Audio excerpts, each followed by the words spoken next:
Only do what is in my job title. Fine, good luck paying employees. So, I work for a construction company as an inventory admin. My job is to schedule counts of our warehouse and input the numbers they give me for inventory. Then try to see what the problem is when the numbers on the last count and current count don't add up. There is a little bit more to it, but I will not bore you with the specifics. The problem with this job is that when you have been doing it long enough and are good at it, there is less work to do. In the beginning, when counting one rack out of 60 racks of material would take a few days, it was fine because I was always busy. But now that everything is in order, the entire warehouse can be counted in 3 days.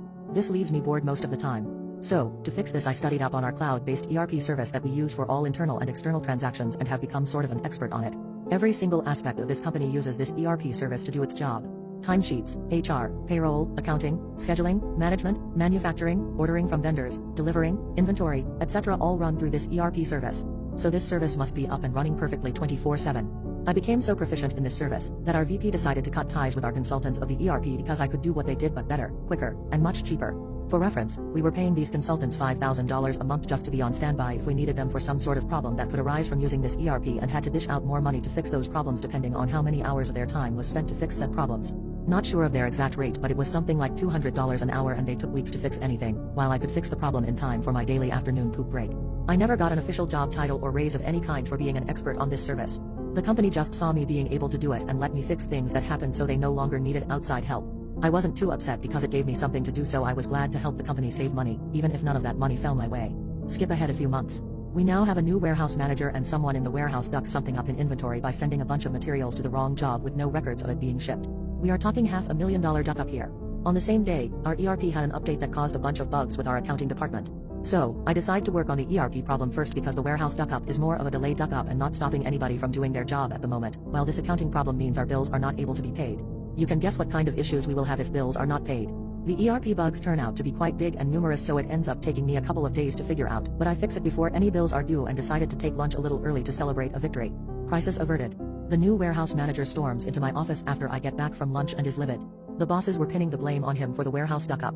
And considering he is the one who oversees shipments and personnel in the warehouse, the blame is rightfully placed. He starts laying into me asking why I have not fixed the problem yet. Yelling and screaming like a child. I tried explaining that I was fixing an ERP issue and had not had time to look at the warehouse problem yet. He gets even angrier and notes that it is funny how I have time to take early lunches but not do my job. That started to piss me off, but I held my tongue and kept calm about the situation. He then ordered me to only do what is in my job title and to leave the ERP bullpoop to the people competent enough to handle it, as he put it. Since this guy was technically my supervisor, I had no choice but to obey. I asked him to send me that in writing and he snarks and storms back into his office. 5 minutes later I get an email stating that under no circumstances am I to work on anything related to ERP unless it involves inventory. QMC. I do nothing but inventory from that point forward, knowing damn well that we would be essentially coasting until we hit a problem that I would refuse to fix. Sure enough, not even a week later I get an email from HR that some sort of bug in the ERP system was preventing them from accessing payroll to pay employees this week. I reply an apology that I am no longer able to work on ERP bugs due to the supervisor and to refer to the ERP system help guide for further assistance. I knew the help guide was not going to help her in the slightest, but it was no longer my problem, so I was not going to deal with it. Skip a few days later to Friday. I checked my bank account in the morning before getting to work and laughed because there was no money deposited. That problem never got fixed. I hurry up and get to work, excited to see the chaos unfold. And what I was expecting was an understatement. When I show up to work, I see the entire warehouse staff of 50 people walking out of the front door. I stopped one and asked why they are leaving, and they replied I didn't get paid today, so I am not coming back until I do. I go into the office and see the warehouse manager in a panic. He has jobs that need material and nobody to load it onto trucks or deliver. I ask him if he needs help with anything and he just screams at me to leave his office because he is getting phone calls out the butt from superintendents of jobs asking why our material has not arrived yet.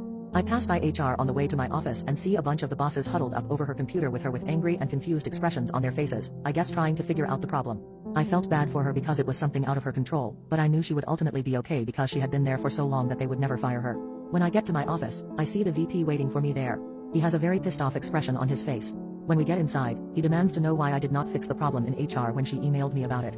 I replied that I am no longer allowed to work on ERP problems as it is not in my job title. He has the most shocked look on his face and asked why all of a sudden I had a change of heart.